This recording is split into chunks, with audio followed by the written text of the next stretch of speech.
The following show and its content are the responsibility of the show's producers and participants. Information related in this program is not meant to substitute medical recommendations. Before starting a treatment program, you should consult your physician. T-minus 10, 9, 8, 7, 6, 5, 4, 3, 2, 1, 0.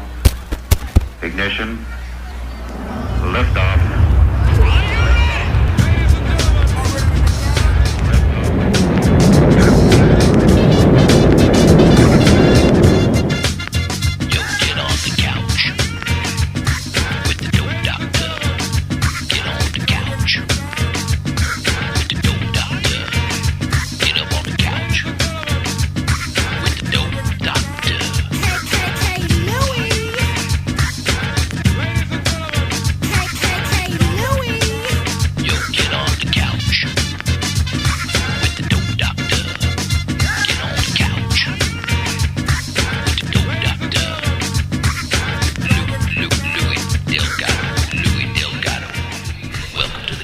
That's right. Welcome to the Couch Live, everybody. Hello. Welcome to the Couch Live here on this. I am the street certified dope Dr. Lui Delgado, here with you with Dharma Guy Trinity Phillips on WPSN99.com, the problem-solving network where we stream solutions. Oh, you were ready. You were ready. You were too ready this time. You only got me once on that. You were too ready this time. Good. You were too ready this time. Anyway, to make sure all the last levels were good because I was doing other things all up until that time, Trinity. Yes. It was fun. We were multifaceted. Is that what it's multifaceted? That's right, man. Is it many facets? Is it multifaceted or multifocused or? It's multifaceted. Whatever. You and your English language. English is my second language, folks. But I am here with you to talk recovery and addiction. Now, this I know. I know this better than the English language. There you go. And that's all that matters, right? Because this is not an English language right. Focused show. And when I was a little girl growing up in Mexico as a little kid, this is all I dreamed about. Was coming to the United States and doing this. Right on. After my dad and I came back from Vietnam. At least you made it before the wall goes up. I'm on this side, brother. I ain't going back. Anyway. All right. So we got a lot of things to talk about today. We have a special guest that we're going to have on a little bit later. We're going to have Kevin Morse from LIFTT Confidential join us. He's already joined us on Facebook Live, but he's going to join us as far as getting him on the air and listening to his thoughts on some of this. Because we're talking about staying in your lane, Trinity.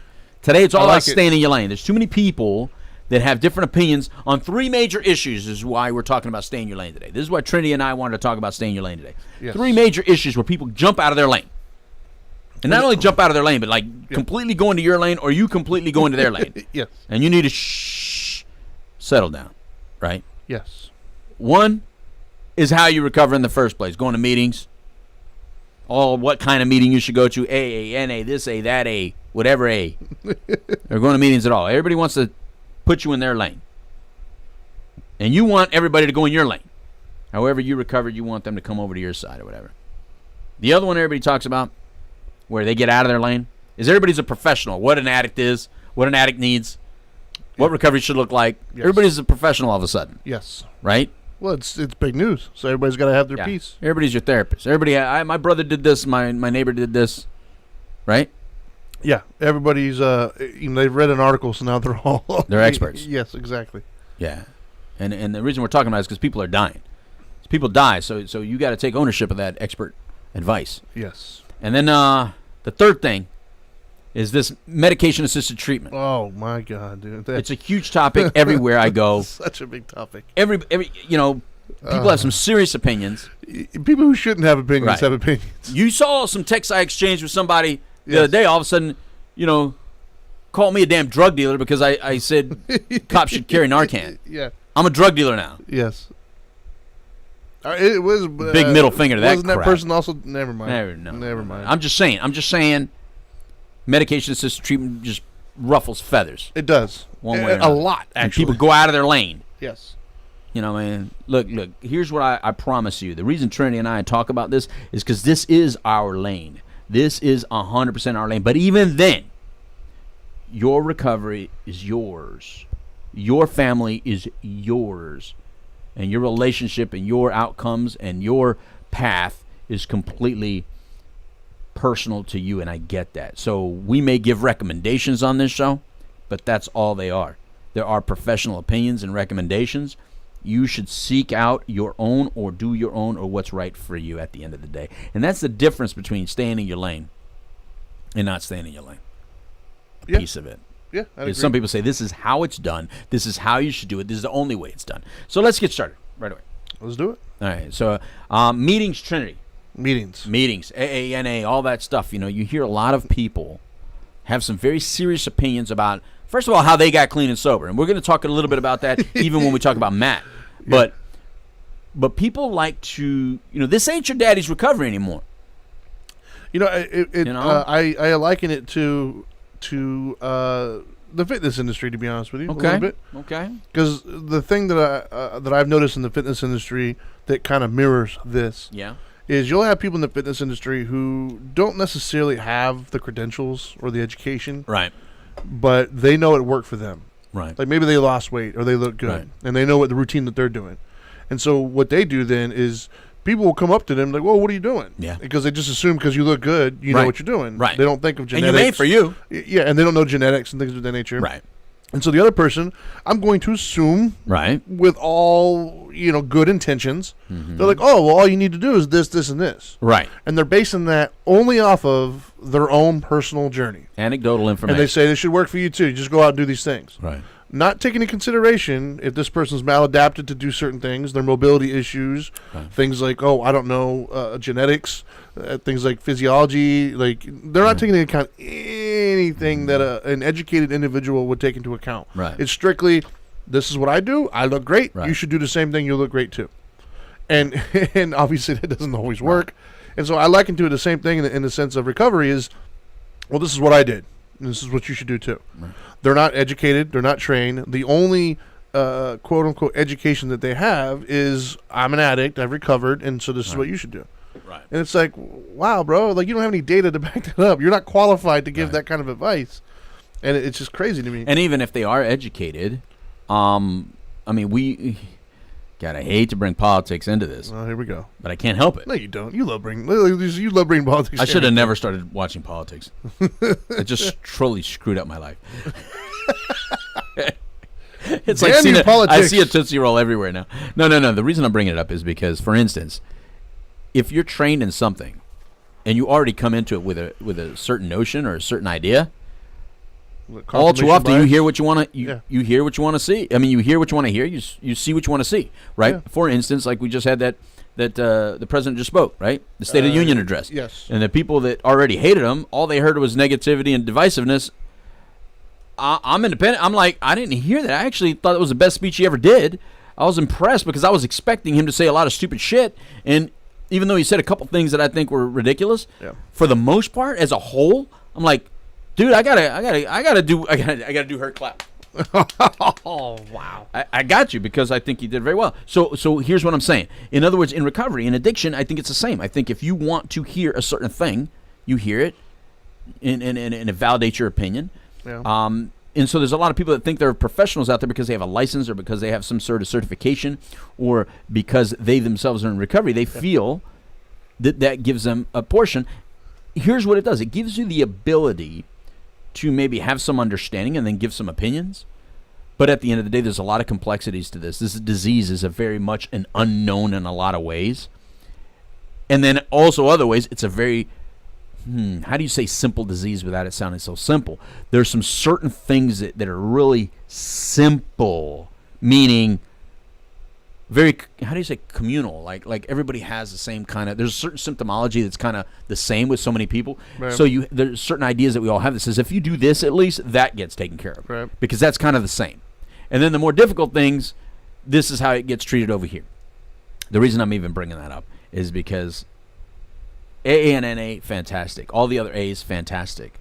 But when you project your recovery onto other people and start telling them if they're not going to meetings or if they don't go to that particular meeting, that they're doing something wrong, even though they're being successful in another way, I think that can harm them. Well, it depends on how you define success for some of them. Right. Well, some people define success only by that. Yeah. There's a lot of, and I'm not trying to piss off the 12 steppers around the world because that saved my life, right?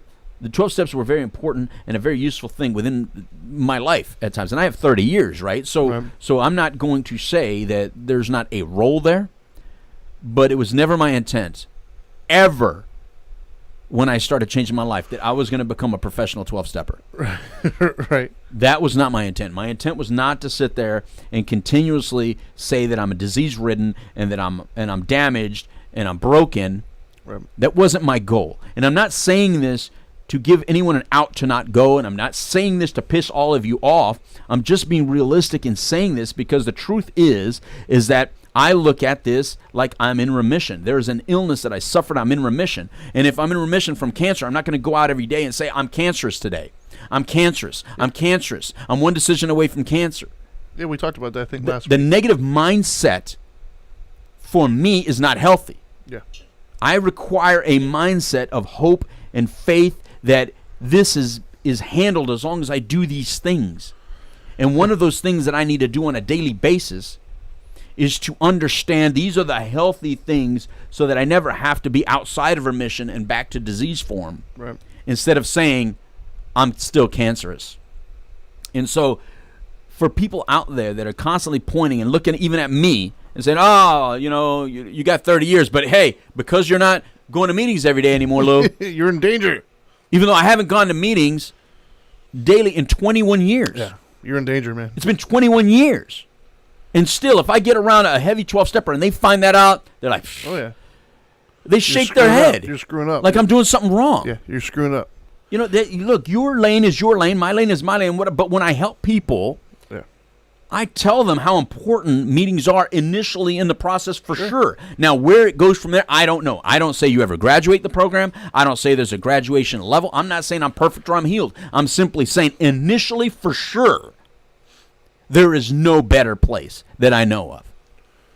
That I feel pretty certain in. However, that doesn't mean that for the rest of your life, I think it's the best place for you to be, because I think what's important is community, connectivity, mentorship, and following some sort of path where that mentorship and the sense of community and the sense of the camaraderie of like-minded individuals helps. And I think there's a lot of different ways that can play out once the disease is taken care of for the most part. Well, I think part of the problem, just from the outside looking in, I should say, right. There's no consensus amongst who you talk to. If you talk to the 12 steppers, they all have a consensus of this is the only thing that works. Right. But then you talk to other people and they say, oh, well, this works too. Right. They're not all on the same page. You know what I mean? Like if you get cancer, there's a big divide. That's what I'm saying. But if you get cancer, there's a huge consensus that you go do chemo. Right. And there's a lot of people who don't like it, but the overwhelming majority of the thing is that's what you do. You may not like chemo, but it's going to save your damn life. Yeah. And so it's like, from the outside looking in, it's like, dude, they're all arguing amongst themselves. Right. So if you don't want to do 12 steps, you can come up with a whole bunch of people who agree with you, and you can convince yourself that that's the right answer. Right. Or if you want to go, you can find the same thing. Right. And so I think that lack of consistency amongst everybody is kind of a problem, man. I really do. Because I've seen so many people over the years that are either very pro or very anti. Right. The very pro, they're the ones that are like, this is it. This is the only way. This is all you got to do. Yeah. And then the very anti don't like it for a multitude of different reasons. And and they all sound justifiable, I guess. I mean, it depends on who you're listening to. And some of it it's not. Some of it is just not wanting to concede. But you know what I mean? You know what I mean? Sometimes I mean, to me it really depends on, when I'm doing recommendations, it really depends on that person, that individual. And I don't think enough people do that. And the complexities of what's happening in their lives or what they've suffered in their life. There's a lot of people that have suffered trauma and have suffered certain issues in their life. And so there's a way to go about dealing with that very specifically. However, there's no blanket that says, well, since you have this is what... First of all, there's a lot of people out there that play addicts and they're not addicts. Right. They don't have this disease of addiction, but because of a lot of shiza that's happened within their life, traumatically or coping skills-wise, they appear to be just like a person with the disease of dependence and addiction. Abuse can look like addiction. Yeah, because they have used that as a coping skill. Now, remove or deal with that trauma, and a lot of times they're able to go back to a healthy lifestyle, in a way where maybe not all roads lead back to that same addiction. Whereas there's other people They're all roads lead back to cocaine. Yeah. You know, all roads lead back to alcohol. All roads lead back to heroin. And so there's different individuals, and you have to respect that. Well, I mean, to say that doesn't exist is just like, where are you getting your information from? Of course, we all know dead people, and we all know alive people. Yeah. You know what I mean? Well, that's what I don't like that doesn't about give it to you, though. I don't think enough people do what you're saying, though. Like, what, stay in their lane? No, yeah. they don't. I don't think enough people really kind of approach it from a very flexible perspective. No. I think they whatever their background is, that's it. You know, it's black or white. And it's that's just in life in general, man. That's just a bad outlook to have, man. You got to be understanding that life itself is so fluid and flexible, and everybody in it is fluid and flexible. So what works for you might not work for the other person. And doesn't matter. Like, if I go to Joe, let's just make up a name, Joe and his family, right? And he's got, a wife and kids or whatever, and he's struggling with the disease of addiction, and he gets clean and sober for 15 years. Yeah. Do you think his kids care if he went through the 12 steps or MAT or whatever? They don't care. All they care about is, I got my dad back.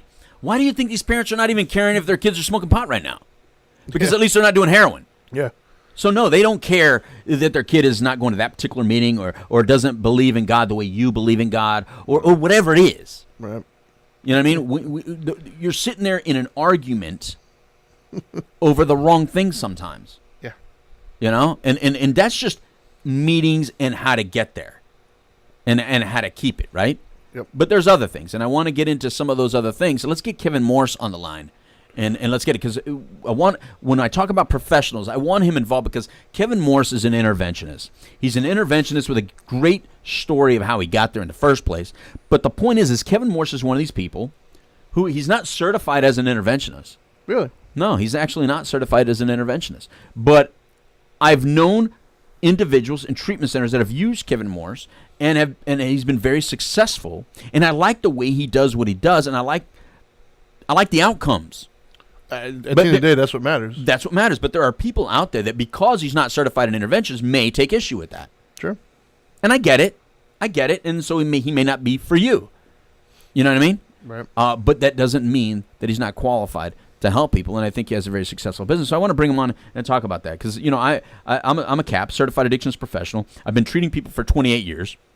So everybody automatically thinks, well, then, Louis, you must be able to do interventions. I am always honest with them. I say I'm a lot better at interventions with people that I know, because I already have a relationship with them. I would assume it's a very hard thing to do. It's a very difficult. To convince somebody who doesn't think they even have a problem sometimes, to leave. That's got to be hard, but it's not the convincing that I think I'll have a problem with. I think what I have a problem with is that I don't know the structure to the intervention. I haven't practiced the structure of the intervention long enough or enough to qualify for, if you have one shot. That'd be hard, man. One shot. Are you going to be that guy for that one shot? Yeah. Do you want to be that individual?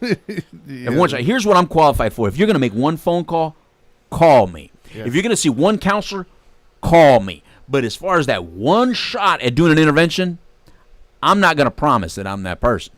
Yeah, that's and there's the difference, right? Cool. But I hate when people take that phone call when you shouldn't be that one phone call. See that client as a counselor when you shouldn't be that. But just because you have a license to practice mental health. Look, we're not talking about just depression here. Yeah. We're not talking about just anxiety disorder. When you have 15 things that you're an expert at, I'm an expert in depression, family issues, relationships, anxiety disorders, and then at the bottom of your list is substance abuse issues. Really? Are you allowed to call yourself an expert in those things? I'm an expert in addictions. What I'm saying is, like, how does? Are you allowed? Yeah. How does one become an expert in those things? I'm a hired gun in what I do. You be a hired gun in what you do. That's what I'm saying here. And go to somebody who's don't call me and says, well, the person's a clinical psychologist, and may be great for depression. But what if depression's not primary? What if what's primary is alcoholism? I'm not saying that depression doesn't play a role in alcoholism. We know it does. That's one of the difficult things, though, in navigating that system and knowing who to call and everything else. Exactly. Each person's different. Let someone like me, let someone like Kevin Morse kind of hear what's happening, because we finger point. And I think the best people in this industry are the people that point to someone else and say, that person is best for you. Yeah, I agree. I have referred many more people than I have treated. I've done that in even in the fitness world. Right. Somebody wants to come to me right now and they want to go up on stage. Right. I could do it. Right. I know what it takes, but I would rather send them to somebody who specializes in that can help them with all the posing and things. Exactly. That's just not my bag, man. Yeah, you're not a poser. No, I'm not. So let's get Kevin Morse on the line. Let's do it. All right. Did you dial it? Right now. If I hit the right one here. It's this one. There we go. There it is. It works. Getting Kevin Morse on the line so we can talk about staying in your lane. Hey, how's it going? What's up, Kevin? You're on the couch live, brother. How's it going, guys? We're doing fantastic. This is Kevin Morse with LIFTT Confidential, like I was telling you. Kevin, are you up in Connecticut right now, or where you at? I am. I'm at the office right on. in Milford, Connecticut. All right, so before we get into all this stuff about staying in your lane, I don't know if you've been listening at all, but give us a little, your 30-second pitch on who you are so we can get moving. Yeah, so, I'm a person in sustained remission from alcohol and drugs, complete abstinence for 9 years, 11 months. I got clean. I found recovery through being incarcerated for a short time. That's one way to do it. I was arrested several times while actually on MAT, and I left there being considered a success, which I never gave them a clean urine. However, so I end up in jail, kicking methadone, the whole bit. And I don't know, about a month into my sentence, I kind of just woke up one day and was just like, what am I doing here? Yeah. This is crazy. I had a lot of support and love, and, my phone list was full, my visiting list was full.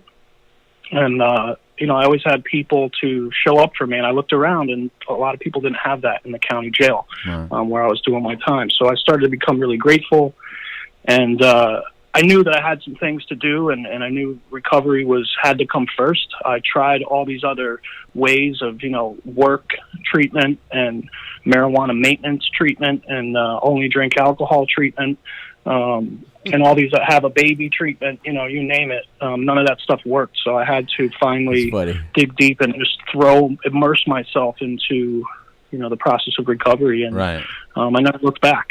And slowly but surely, other people, through other opportunities and other people, I find myself here today as an interventionist, and I wear a lot of different hats. And I travel a lot and do what I can to plant seeds and help people start their process and be a supportive figure throughout. Right. And I think you do a fantastic job. And the way we met, I think it's important to say that the reason we met is because another treatment center was using his services and told me, you have to know this guy. This guy does very good work. And that means a lot to me when you come referred to by a treatment center that I respect. And I respect their opinion on how to have that conversation with an individual or their family to get that person to make the best decision for them. I think that's important. Right. And not once, and I have to admit, not once, Kevin, did I say, oh, well, is he a certified interventionist? I mean, that wasn't the first question. The first question is he effective? Yeah. That's the most important question. Yeah. Is he effective? How'd the family feel? How'd that person feel? To me, that's a lot more important. But you know that. You hear the criticism more than I do, I'm sure. Yeah, no, and the one thing that I've learned, and I took a lot of notes as you guys were talking. Everybody's an expert. Everybody's an expert. Everybody. Yep.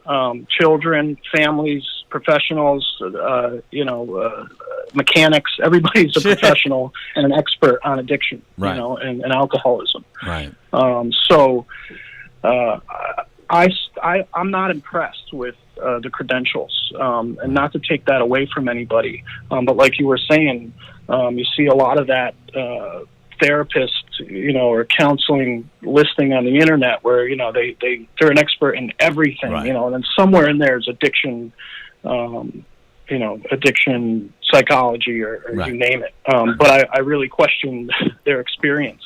Something that came up as you were talking in my mind, it's like, man, at what point was a therapist appointed to treat active addiction or alcoholism? like active.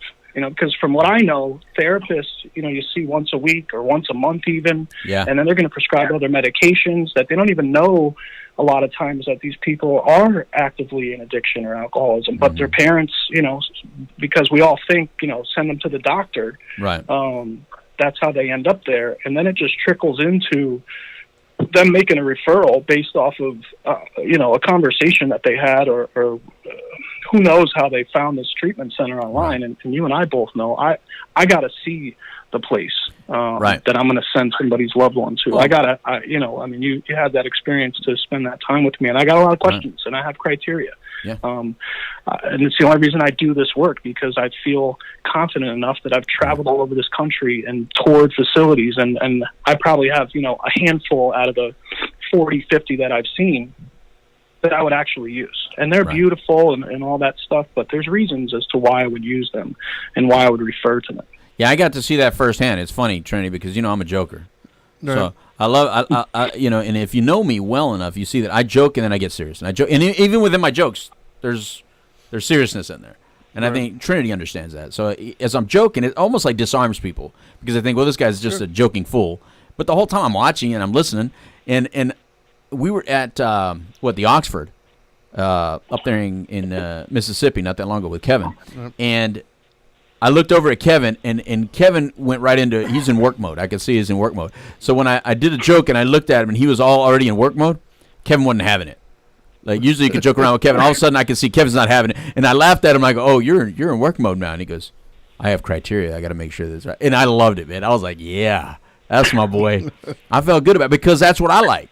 I like, look, if you're going to go visit a facility, don't just look, oh, that's really clean. Oh, it's really nice that you put us in a nice hotel and you gave us good food. I mean, you're like, look, you can feed me really well, but, criminals have feeded me real well. Criminals have tried to come up and show me real nice brochures too. But we have criteria, and I love the questions that you asked. I love the questions Luana asked. And I'm asking certain questions that matter to me based on a referral. And I love that you did that, man. I just wanted to say that I saw firsthand, Kevin, that you walked the walk. You weren't asking stupid questions. I could tell that you've dealt with families and individuals based on the questions you asked, because I have those same questions in my head, and you were asking questions that I wanted to know the answer to. Yeah, and it's only because, we're always in this, we're practicing just like other people in these fields, in healthcare. And that wasn't the case, 5 years ago. It wasn't the case 3 years ago. I mean, I learn this stuff as I go, and it just helps me improve longevity with the relationships and planting seeds and helping people along the way. Right. So I'm going to play devil's advocate right now. You said that sometimes credentials don't matter. Right? Or they don't matter as much. Maybe you said it that way. I don't know. But here's the question. Don't people that don't have credentials usually say that, though, Kevin? Isn't that what people without credentials say? Yeah, and there's a reason for that. And more so in this field because of the regulations or non-existent regulations as to why I say that. Okay. And again, I'm not talking about the credentials of a plumber or an electrician. Right. But because if you're going to cut my head open and you come and say, listen, I may not be a medical doctor, but I know I can cut open the brain. I've watched a lot of documentaries. I've watched what is that, Grey's Anatomy. I know what I'm talking about. Right? So speak to that, because I want to be able to speak to them. So, I can't become a doctor, a police officer, a judge. Very easily, right? There's so much schooling and testing and all this stuff that has to come into play, because they play a significant role in people's lives every day. They make decisions that have a ripple effect that affect everyone around them. I believe that I have a similar role in people's lives. Right. However, I can, my grandmother that can sign up tomorrow online, and she can become, within just a matter of weeks, a nationally certified interventionist. And nobody can stop her from making a business card, changing her profile to this label or credential, and she's off and running. She's putting people in treatment, and she's helping and all that. And a lot of people that do this, they don't know, and I only know this because of working with families and keeping relationships with a family after I did an intervention 3 years ago. A lot of people are just putting people in treatment, and they don't understand the longevity of the ripple effect that kind of goes on. So when I say that about credentials, again, to me, it's pertaining to this field. I don't think that necessarily a counselor should be referring people across the country to a place they've never seen.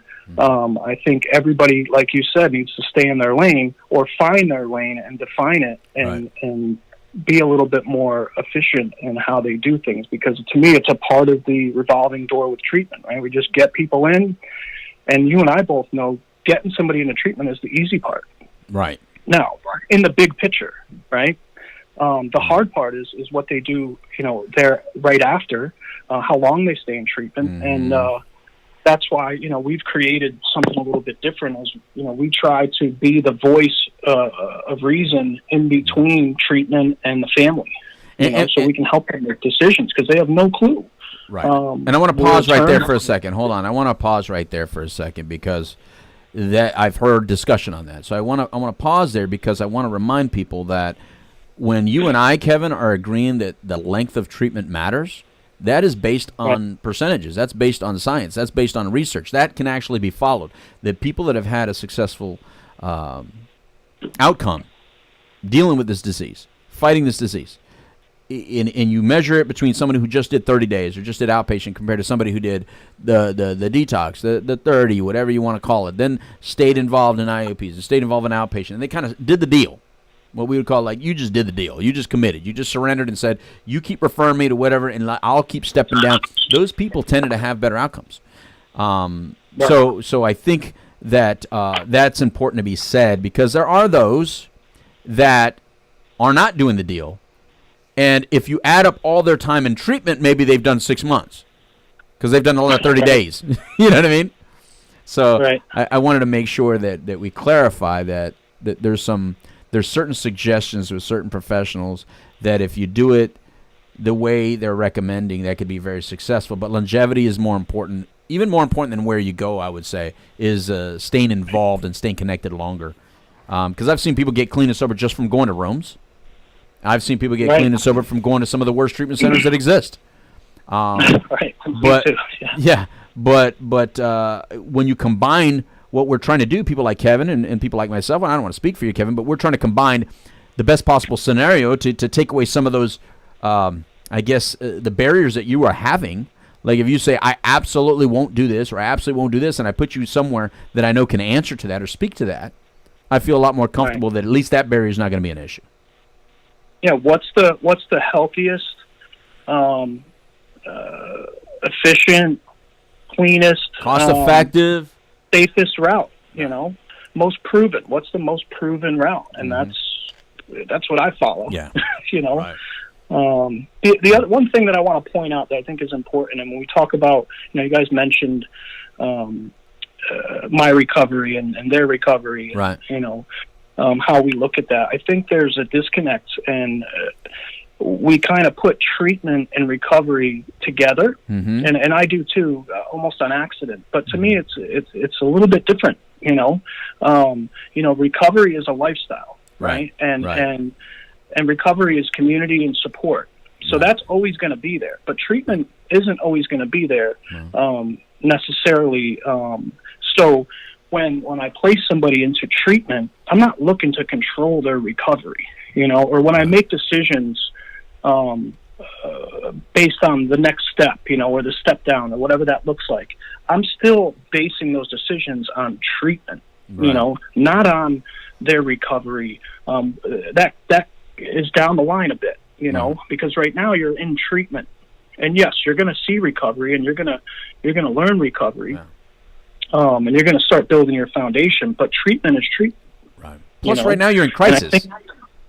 Right. And in crisis, I'm going to recommend certain things while you're in crisis that you may not do later on in your recovery. But right now in crisis, you damn well better, because you're drowning. Like if I'm throwing you a lifeline, I would suggest highly that you grab that lifeline because I'm going to pull you out of this river. You know what I mean? Something that just, I can pull you out of this river if you grab it. And for some reason in this field, in this line of work, with everybody being an expert, it's really interesting when you break it down. I don't call the the dentist to make an appointment for my son, and then I take him to the dentist, and I'm standing over the dentist's shoulders, and he's like, "Listen, this tooth is rotted, and we got to do, we got to pull this canine and whatever." And I'm not saying, "Hey, listen, you know what? I got a pair of pliers in the garage. I got a chair that kind of looks like this. Maybe we're going to do it this way. Let me pull this thing first." And we have a lot of that going on, which is crazy. Yeah. I mean, I bring my kid to the dentist and I just let them do their thing. I don't even really ask a lot of questions, right. But for some reason with this field, everybody's got to get their opinion in. And a lot of that has to do with the emotional attachment to their loved one. That's why it's even more important to seek professional help with all your decisions, because you have you can't see clearly when you got, anger. The symptoms to this disease, right, are when I don't take my cancer medication or my diabetes medication, I don't go rob somebody. I don't get arrested. I don't really lie. I don't deceive my family and the people that love me. But with this disease, when active, the symptoms are getting arrested, stealing, and it creates all the pain and the loss and the mistrust and the anger. So trying to see things clearly when you have all that going on, it's almost insanity. Well, and that's why when someone else brings it up in your life and they tell you, I'm currently suffering this, you want to share because you dealt with a lot of pain and maybe it's not resolved yet. And you remember your ex-husband, your ex-wife, your brother, your sister, your friend that you lost. And so it's so personal to you at that moment. And that's why your opinions are so great. And I'm not trying to disrespect your opinions either. I'm trying to say those opinions that you have are valid, and maybe the suggestions you're giving are very good ones because you have some insight that person needs to know. But it's how you go about sharing that insight which may make or break the difference. And you know what I mean? And when. Right. You know what I mean? Like, you don't want to, how many times, I'm sure this has happened to you, right? I've never asked you this question, but I'm sure this has happened. All right, Kevin, here's a scenario, okay? Yep. You're speaking with a family. You've spent hours and hours communicating with this family or the identified client, and have come up with a solution to the problem at hand. You have a plan in place. Right. Right before you activate the plan, you hear, "We're canceling the plan because I spoke to a coworker of mine. I finally opened up at work. I spoke to a coworker of mine. My coworker said that this is what they did with their son, so I think we're going to try that first." Has that ever happened? Almost every time, and it's something because it happens so much. I started being more proactive and telling people ahead of time, listen, be very careful who you get advice from, because your friends are your friends, and their motives a lot of times are to protect you, not necessarily to help your son. They want to see you feel better as their parent. Right. So you got to be very careful on the advice. I mean, it happens all the time. I got a buddy in AA, I got this, I got that. And, I just started asking questions. Well, did they, their son went to treatment and he left after, 14 days, and that place was, had cockroaches and bed bugs. And it's like, all right, well, where are you getting that information from? Right. Well, her son told her over the phone. And it's like, the sabotage that you see, self-sabotage within families, I mean, it's insane in a lot of ways, because they will deflect the plan and the gift, that you thought of, and based on so many different cases, if you may, and why you're making those decisions, and they'll just chalk it up to, I spoke to my coworker that I've known for 20 years, and, this is what they did with their son. So he's got an appointment with a therapist on Wednesday. Right. And then we'll let you know. It's like, okay. Yeah, it happens and all the time. The unfortunate thing is they always call back like 2 weeks later, and now he's incarcerated. Now what do we do? Now he crashed his car, and, he's in the hospital. And then that's the reason for trying to be proactive and letting people know. We don't see a lot of success long term. We can put Band-Aids on things, but I'm not into putting Band-Aids on in people's lives, But But we can buy time and we can put Band-Aids on things. But when you get in the shower, most Band-Aids just fall off. Listen, if I'm ever involved in putting a Band-Aid on you, it's only because I'm driving you to the hospital at the same time. You know what I mean? I'm putting a Band-Aid just so you live from point A to point B. But I guarantee you the next person that I connect you with is not putting a Band-Aid on. They got the sutures out. They're ready for surgery. You know what I'm saying? You know. Right. I think one of the issues, though, that what I'm hearing is one of the problems, I think, from the loved one's perspective, is what makes it so scary is there is no, like you said before, there's no test. There's no, you know, I know if I take my son to the dentist, that when I go in there later on, that tooth that was rotted is now gone, mission accomplished, we're done. Yeah. To whereas there is no, you don't know, and it's such a scary thing as a parent or as a loved one, because you hear success stories. No guarantees. And so, like, you know, you can look at a place and think it's the greatest place in the world, and it's recommended by everybody, and you have a great interventionist, and you have a great therapist, and everything else, and you can send your loved one there thinking, okay, this is it, and for whatever reason, it doesn't take. Right. And then you feel like you're duped, and you feel like, oh, we failed, and not realizing that could be part of the process. Right. Like, it's a hard thing. And Trinity, if I could just respond. Yeah, absolutely, man. If you're done. So, because I lived through that, right, and when Kevin opted out of going to treatment or got out of an arrest, what happened? I cost my community even more. I hurt my family even more, right? And I hurt myself. I had overdosed one time.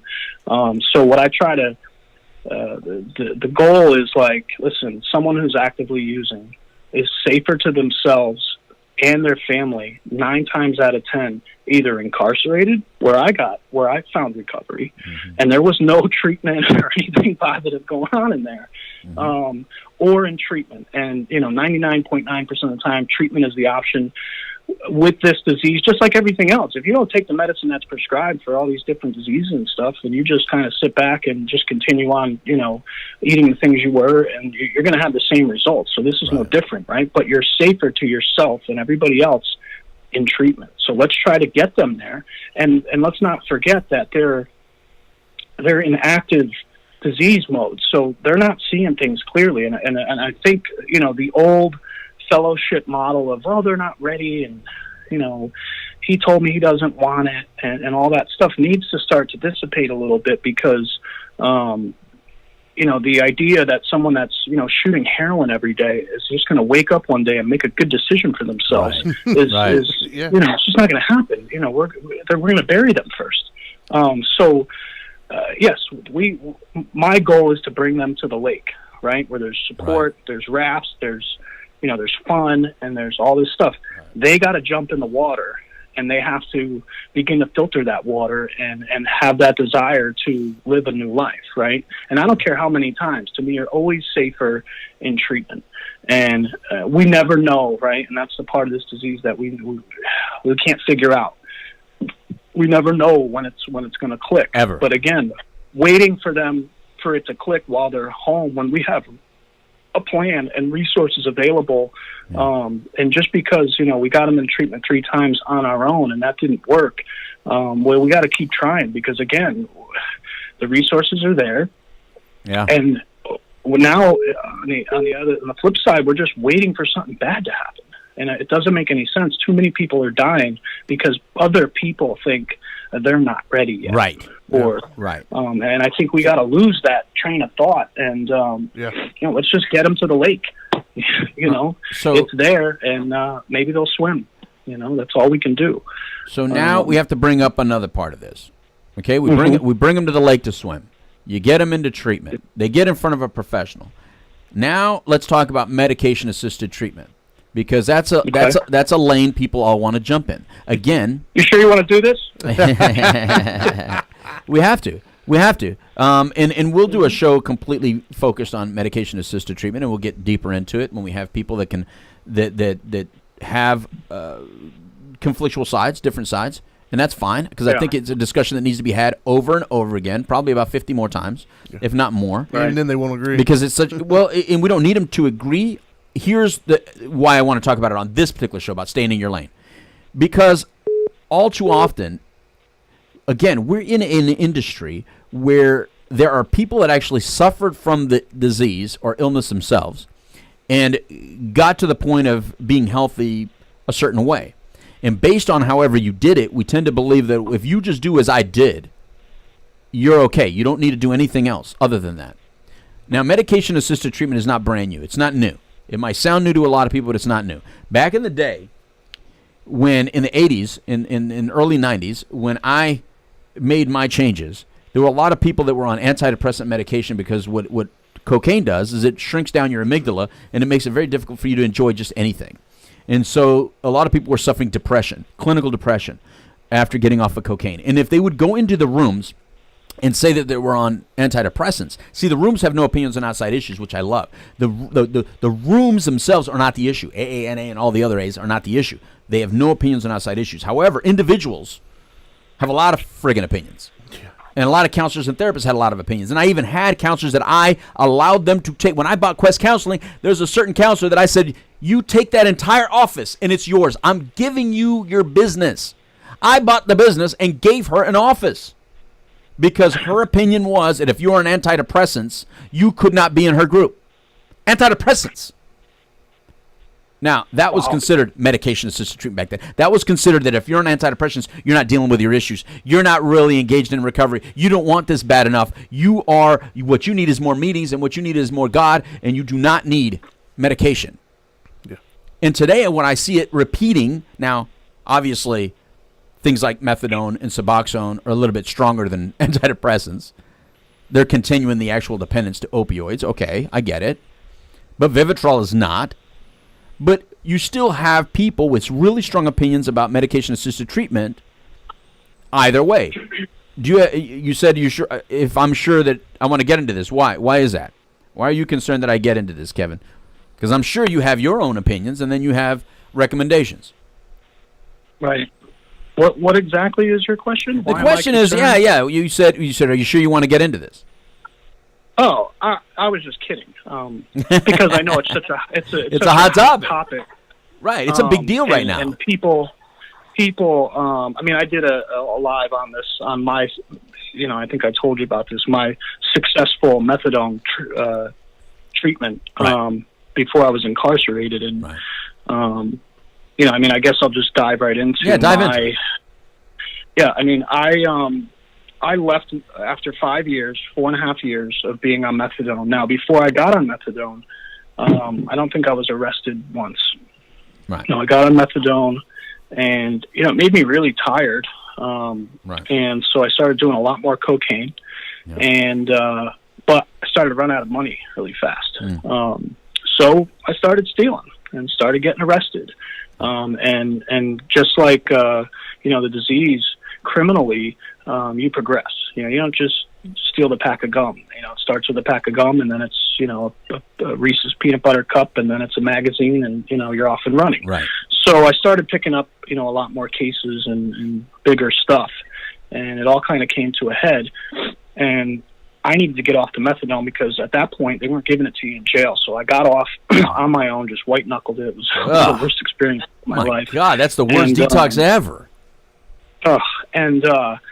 So now, fast forward years later, I start working for this company that I was once a client on, and I was actually on their board of directors before anything else, and just through different doors, and I spoke at one of their events, and so now I'm there, and they wanted me to talk about my success, and I questioned that, and I'm like, well, how was I successful? I never gave you guys a clean urine, and I was arrested a dozen times.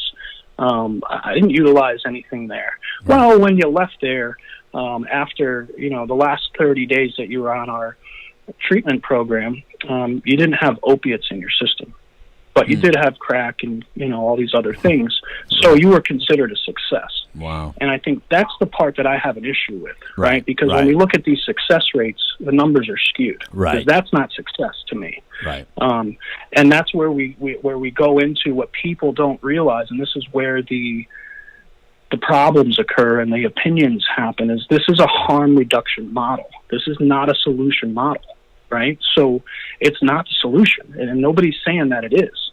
But it gets misled, and there's a lot of misinformation out there. This is no different than, in 19 whatever, before my time, I think, Right. They started putting seatbelts in cars. Yeah. Because so many people were dying. And it's a great safety measure. Right. But I think with MAT, it just kind of, with Suboxone and Subutex and the methadone, Right. To me, there is no method. It's like they bump your dose up based on your pain face. Like they give you pain medicine. What's your pain face? You still feeling anything? And the addict is allowed to dictate how high they go on their dose, which there really isn't no cap in my eyes. When you're up 140 milligrams. There's people on some ridiculous amounts of methadone. Right. So, and listen, again, I was on methadone. Did it save my life? I don't know. I overdosed on cocaine and methadone. I don't know that it saved my life, because I still used heroin. I still, ran the streets and destroyed a lot of people's lives in the process. So, we got. I think. Go ahead. Go ahead. Well, no, I'm not against MAT. I just think that there's more. We can be more efficient on how we offer it and how we treat people with it, and the length of time and the ages of people that are on it. Well, I think I agree with all of that. I think that there's clients that I've had that I think methadone may be their best route. There's clients that I've had that I think buprenorphine might be their best route, and there's clients that I've had that I think Vivitrol might be their best route, and there's clients that I've had that I think none of them may be their best route. I think it does depend on the client. I am skeptical of doctors that become experts in just one of them. Like, if I go to the methadone clinic, what do you think I'm going to get on? Go to the methadone clinic and who leaves the methadone clinic on nothing? It's like I used to joke about, if you go to a psychiatrist, I'm coming out with some medication. I'm not attacking you, psychiatrist, but what else are you going to do? You don't do therapy anymore, right? You don't really do therapy. So what else? You're going to prescribe me something. If I go in there and tell you I'm sad, you give me a depressant. If I tell you I can't sleep, you're going to give me something to sleep. If I tell you I have anxiety, you're going to give me some sort of benzo. If I tell you that I can't focus, you're going to give me some sort of stimulant, right? That's what you do. Right. So if I go to a Suboxone doctor, a doctor that specializes in Suboxone, what do you think I'm going to come out with? I'm going to come out with Suboxone. Right? I've hired these guys. I've been linked with these guys. I'm not trying to attack them or be negative, other than if you go to we try to go to someone to save our lives. If you really want to save your life, then get multiple opinions, or go the route that you want to end up in the end. Because I guarantee you, if you want to end up in the end completely absence of all opiates, methadone clinic may not be where you want to go. If you don't want to be on something for 6 months to a year, maybe even longer, you may not want to go to a doctor that specializes in Suboxone.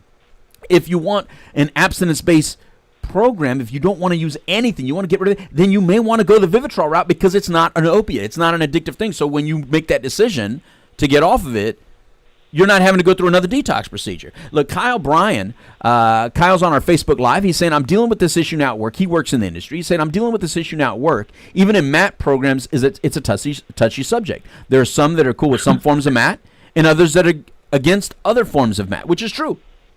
Some people are okay with Vivitrol. They're anti-methadone or Suboxone. I get that. There's some people that are all about Suboxone and think that, if it's not Suboxone, it's nothing. I get that. But the key is you can't determine what's right for that client in front of you unless you truly know all the situations. There's some people that I don't care what you give them. They want something. They want to feel blunted somehow, some way, some form. Right? Right. We all know that addict who, I don't care. I want something. You know what I mean? And so for that client, and if they've been doing heroin for 20 years, I don't know many people that have been shooting up heroin for 20 years that methadone may not be the right thing for them, because they've been doing it so long. That's all they want. Give me something, right? But if you're going to tell me that a girl that's been using, opiates for the last 6 months, that she needs to be on methadone for the rest of her life, I take issue with that. I think you need to investigate a little further, because that's a person that probably should not be on some sort of maintenance issue for anything other than to be weaned off and be on absolutely nothing that blunts that brain. That's my thinking. But it would take much more investigation and much more knowledge of that individual. I don't have a hard line on absolutely no methadone, absolutely no buprenorphine, absolutely no MAT, absolutely no Vivitrol, not even absolutely no pot. Listen, let the research come out so I can learn more about this medication cannabis. All we have reference up to this point is how most of us that have this disease of addiction have used that at some point in our life to do the same thing the heavier stuff did. So don't come talk to us how you're going to save our lives with it when I started with that crap. You know, if that would have been enough, I would have never progressed in the first place. So that may be all good and well for the guy who's able to work and function on it. That doesn't mean don't come talk to the people with the disease of addiction and think that that's the cure-all. You know, there's a big difference between disease and abuse. And so I think that when we talk medication-assisted treatment, we need to be a lot more understanding that there's not a one-size-fits-all, but at least everyone should know it exists, and at least everyone should be respected in their place. Trinity and I know somebody that died because he was told he wasn't in recovery because he was on Suboxone. So he got off of it, but guess what he took that night? Heroin. Guess what he died from? Heroin. Why? Because he had 6 months away from heroin, 6 months going to meeting with a sponsor, staying late, doing all the right things, but he was told he was not in recovery because he was on Suboxone. Nobody had the right to tell that kid he was not sober. Yep. Nobody had the right to, and it's because of stories like that where I sit back, and even though I have my own personal opinions on things, I think it's very dangerous to tell somebody you shouldn't do Matt, you're not in recovery. I think it's an option, and anything is better than shooting that damn crap in your arm, especially when fentanyl's out there and you could die day one. Here's what I do know. There's no fentanyl in the methadone, there's no fentanyl in the Suboxone, and there's no fentanyl in Vivitrol, and I can't even say that about pot anymore because they found fentanyl in pot. So it's ridiculous. So you know, fentanyl free is what I want you to be. So Kevin, we got a minute left, man. And you want to close up with anything? No, I mean, I think I appreciate you guys having me on, and any time when I'm down there, I'm definitely going to try and join you guys in person on other topics. No, I just appreciate the opportunity, and you know, whoever's listening, just do your research and find a professional that you trust and that you know. Don't just go and make decisions, not against MAT. I have a lot of people that I know. It's just not for me, and it's a situational thing on a personal basis, I think, is how it needs to be treated and approached. You know what's weird? When I first heard about MAT, I said, where's the MAT for pot? That's what I needed. Give me, right. You know what I mean? Because that's the one that was the hardest for me to not use. I said, I need something that tells me I'm on pot, but I'm not. You know what I mean? Anyway, listen, I want you to come down and join Trinity and us down here on a show about interventions. I think we need to do a show on interventions to truly understand what an intervention is and when a family would use an interventionist and when it would be appropriate to make a phone call like that. But until that show, can you quickly tell us how to get in touch with you if someone right now is thinking, I have a loved one, I may need the services of an interventionist, I don't know. How do they get in touch with you, Kevin? Yeah, so right off the rip, you can just call 203-587-0817. You'll get a live human being on the phone. Leave your information, and we'll get right back to you. Or you can call me directly, 203-491-8654. We're on Facebook. The website's down right now. We're just trying to, make some adjustments. But LIFTT Confidential on Facebook. You can shoot me a message to me personally, Kevin Morse. We're always available, so don't hesitate. Thank you, Kevin. Appreciate that. It's Kevin Morse from LIFTT Confidential. He'll be back on the show some other time. Trinity, you can hit that button. Thank you, Kevin. Trinity, thanks, guys. Real quick, Trinity, the sponsors. Yeah, man, we got. I'm gonna have to make it fast because we're out of time. That's we got all right. Retreat Behavioral Health. I know the owners of the station. Yeah, me too, actually. Retreat Behavioral Health. I love their new name. We got Journey Pure. It's another great name. Right. And then we got Orange County Drug Free Coalition. Always good people and very supportive. And then, of course, last but not least, we got the Now Matters More Foundation. You can see more about what we are and what we do at nowmattersmore.org, or you can call 833-NOW-MATTERS. Right. Exactly. So, it's a great thing. Appreciate Kevin Morris. Look, listen, the main important thing is you stay in your lane. Yeah. I don't care what you're doing for your recovery, as long as you're moving forward and doing something for it. You may not 100% know if you're moving in the right direction, but as long as you're not sticking that needle in your arm, as long as you're not, doing that cocaine, smoking that pipe, doing that meth, doing something. And as long as you're calling someone like me or Kevin and saying, look, I need some help, I need some direction, I need to get out of this, this is going to kill me, then you're moving in the right direction. And whatever we decide from that point forward is something very personal to you. Whatever your family decides on is something very personal to you, but it's your journey, your path, your lane, and that does need to be respected as long as you respect the fact that you don't know how to do this. As long as you understand you don't know how to do this, or else you wouldn't be calling me in the first place, then we're good. All right, from all of us here on the Couch Live, adios amigos, time for a taco. Goodbye.